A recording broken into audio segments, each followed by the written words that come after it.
Fala, rapaziada! Sejam bem-vindos a mais um vídeo aqui no canal. Eu sou o Sérgio Português e vocês estão no canal Paixão da Gama. Rapaziada, estamos de volta aí para mais um vídeo. Dessa vez falar a respeito de Mirassol e Vasco. Jogo importante para as pretensões do Vasco. Mas antes de trazer todas as informações a respeito desse jogão de bola, peço a você que está chegando agora no canal para me dar uma moral. Se inscreva aqui no canal. Deixe o seu like para poder estar divulgando esse vídeo. O seu comentário é de suma importância para nós sabermos o que você está pensando sobre a situação do Vasco no Campeonato Brasileiro. E aperte o sininho de notificações para receber os nossos vídeos futuros. Valeu? Então vamos começar o vídeo falando a respeito de Mirassol e Vasco. Jogo válido pela 18ª rodada do Campeonato Brasileiro. E esse jogo vai ser realizado nesse sábado, dia 2 de agosto, às 18h30, lá no estádio José Maria de Campos Maia, o Maião. Um jogo que difícil para o Vasco, né, para a sequência do Campeonato Brasileiro, né? O Mirassol é a grande surpresa da competição. Tem bons números dentro de casa e vem também aí numa sequência boa, né? O time paulista faz uma campanha sólida na competição, com apenas 2 derrotas em todo o campeonato. Vem do resultado que não foi tão bom, né? Um empate com o Vitória dentro de casa, mas está aí na parte de cima da tabela. Já o Vasco não vence nos últimos 3 jogos, né? E tem apenas 4 vitórias em 15 jogos na competição, mas teve uma boa atuação no último jogo contra o Internacional, onde foi superior no primeiro tempo, né? Atacou bastante, criou muitas oportunidades de gols. É certo que no segundo tempo o Inter veio para cima, ainda teve aquela polêmica da expulsão do Léo Jardim, onde o Vasco ficou com um jogador a menos. Cedemos o empate, tivemos ali uma boa impressão do Vasco jogando contra um time que vem para cima. Tivemos outro resultado ruim contra o CSA, onde a torcida esperava que o Vasco atropelasse o time de Alagoas, né, por causa dessa sequência de empates que o Vasco vem tendo, mas sequência de jogos que o Vasco se mostra superior aos seus adversários. Infelizmente saímos com empate, mas também criamos muitas oportunidades. O problema é que o nosso ataque não vem convertendo, né, essas oportunidades em gols. Verratti vem sendo muito contestado por causa de estar perdendo muitos gols. Não é nem por causa da seca de gols, porque ele marcou um gol aí contra o Del Valle nesses últimos jogos. É mais por causa da sequência de gols que ele vem perdendo, e não vem demonstrando incômodo, né? Quando o jogador perde aquele gol feito, que o cara se abate, não, ele simplesmente não tem reação nenhuma. É como tanto faz como tanto fez.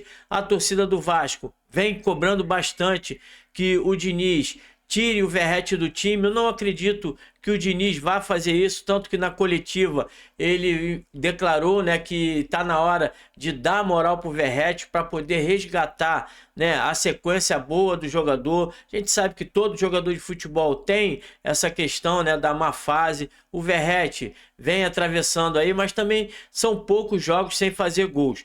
O importante é que ele volte a marcar para poder, né, levantar a moral. O time depende muito do Verratti e tem a questão, né, do Diniz, que está sendo teimoso na permanência do Verratti os 90 minutos em campo. Nas últimas 2 partidas em que o Vasco teve jogadores expulsos, ele não tirou o Verratti. Poderia deixar ali o Ryan ou então até o David jogando para ter aquele escape, né? Aquele jogador veloz, mais novo, com mais fôlego para poder puxar os contra-ataques. Ele preferiu deixar o Verratti e isso está incomodando a torcida. A gente não quer que ele seja o reserva do time, mas tem que sair. Na hora que o Vasco precisar que ele saia do time, ele tem que sair, e não que não reclame, né? A gente sabe que ele é um cara vaidoso, não gosta de ficar no banco de reserva, mas já que ele gosta tanto do time, ele tem que abrir mão dessa vaidade. Outra questão também que vem atrapalhando o time do Vasco é o João Vitor.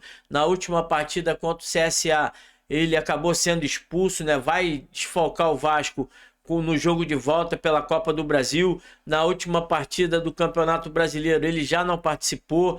tinha sido suspenso no jogo anterior, então é um jogador que está aí vivendo uma má fase. De repente, né, o Fernando Diniz vai dar uma oportunidade ao Lemos. A torcida pede essa oportunidade, que o Lemos possa jogar ali pelo lado direito junto com o Lucas Freitas. Fizeram uma boa participação contra o Internacional, mas contra o CSA o Diniz voltou com o João Vitor na zaga central, deslocando o Lemos para a quarta zaga, e aí os dois acabaram jogando muito mal. O Lemos, por estar jogando no lado que ele não gosta de jogar, ele até foi contratado para jogar como quarto zagueiro, mas você vê nitidamente que ele tem dificuldade de jogar por ali.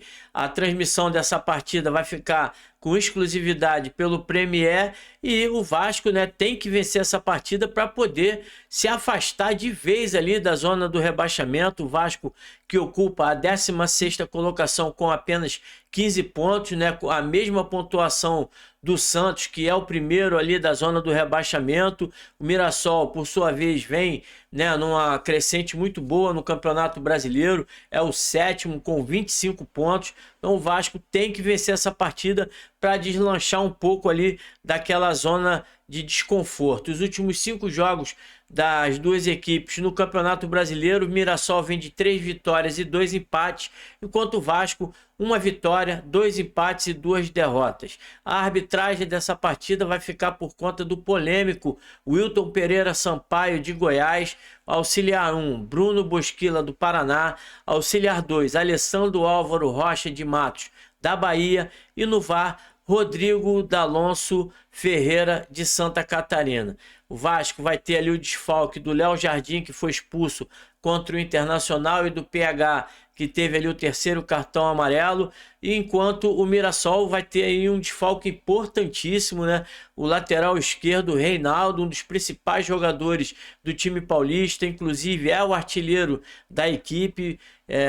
O Mirassol, que tem um time formado por alguns jogadores, né, já de certa idade, jogadores mais cascudos. Então é um time muito rápido, um time que tem ali um padrão de jogo definido, gosta de jogar com a posse de bola, também tem aquela questão da força física. O time ataca bastante, então o Vasco tem que manter ali, né, a sabedoria, jogar como jogou contra o Internacional, tendo a posse de bola, para poder frear esse ímpeto do time paulista, buscar sempre ali a melhor jogada, com calma, com eficiência, para poder criar as oportunidades, porque oportunidades o time do Vasco vem criando. Infelizmente não vem convertendo, né? Contra o time do CSA, por exemplo, foram 43 bolas alçadas dentro da área. Não concordo com essas bolas sendo alçadas, né, de qualquer lugar. Eu acho que a jogada tem que fluir, tem que ter aquela triangulação, o Piton chegando na linha de fundo, no caso desse jogo, Puma Rodrigues chegando na linha de fundo para cruzar com consciência, não jogar a bola para dentro da área sem saber aonde o Verratti, onde o próprio Ryan pode estar para concluir a jogada. Então essa questão de cruzamento tem que ser um pouco mais, né, detalhada pelo Fernando Diniz, mas o Vasco vem criando muito e só falta a bola começar a entrar no gol para poder aliviar a pressão desse time que vem evoluindo. São ali 6 jogos, né, depois da parada da Copa, 2 derrotas e 4 empates. Tá na hora de começar a fazer gol para poder vencer essa partida. A provável escalação do Mirassol deve ser a seguinte: Walter no gol, Lucas Ramos, João Vitor, Gemes e Felipe Jonatas, Neto Moura, Danielzinho e Gabriel, Negueba, Alisson. Aí tem a dúvida entre Edson Carioca e o Chico da Costa. Já o Vasco tem a provável escalação com Daniel Fusato, Puma Rodrigues, João Vitor. No caso, tem a dúvida se entra o Lemos, Lucas Freitas e o Piton, Hugo Moura, Tietê, Nuno Moreira. Aí vem a dúvida entre David e Coutinho, né? O Coutinho que voltou na última partida, Ryan e Verratti. Na minha opinião, o Vasco deveria trazer o Lemos no lugar do João Vitor e no ataque deixar o David para a segunda etapa, já que está voltando agora também, né, de contusão, está fazendo uma sequência de jogos com bastante intensidade, voltaria com o Coutinho no meio de campo e no segundo tempo lançaria a mão do David para poder reforçar, né, os nossos contra-ataques, reforçar o nosso ataque, porque o Nuno principalmente vem cansando muito no segundo tempo. Na minha opinião, vai ser um jogo dificílimo. O Mirassol, como eu já falei, não é um time fácil de se bater nos seus domínios. O Vasco vem melhorando, jogando fora de casa, vem jogando bem, né? Contra o Internacional jogamos muito bem. Se mantivermos aquele padrão tático, se a gente conseguir concluir as chances criadas como não concluímos contra o Internacional, tenho certeza que o Vasco tem condições de vencer essa partida. É difícil, não é uma coisa, né, que o Vasco vai chegar lá e atropelar o time do Mirassol, mas contra o Internacional também era difícil e nós mostramos uma evolução muito grande no nosso esquema tático. Acredito numa vitória aí por 2-0, com um gol do Verratti para quebrar essa má fase e outro do David para poder coroar as boas atuações que o nosso segundo atacante está tendo aí, depois da sua grave contusão que o deixou fora do gramado aí por um ano. Valeu? Essas foram as minhas opiniões, as informações relevantes desse jogo, onde você pode assistir essa partida, as escalações, os desfalques, a arbitragem, tudo que envolve esse jogão de bola entre Mirassol e Vasco. E aqui também você vai acompanhar a reação, a minha reação de todos os lances deste jogão de bola. Valeu? Curta, comente, compartilhe, me ajude a crescer aqui no canal, se inscrevendo, porque é importante a sua inscrição para alavancar o nosso canal aqui no YouTube. Um grande abraço a todos, saudações vascaína. Fui!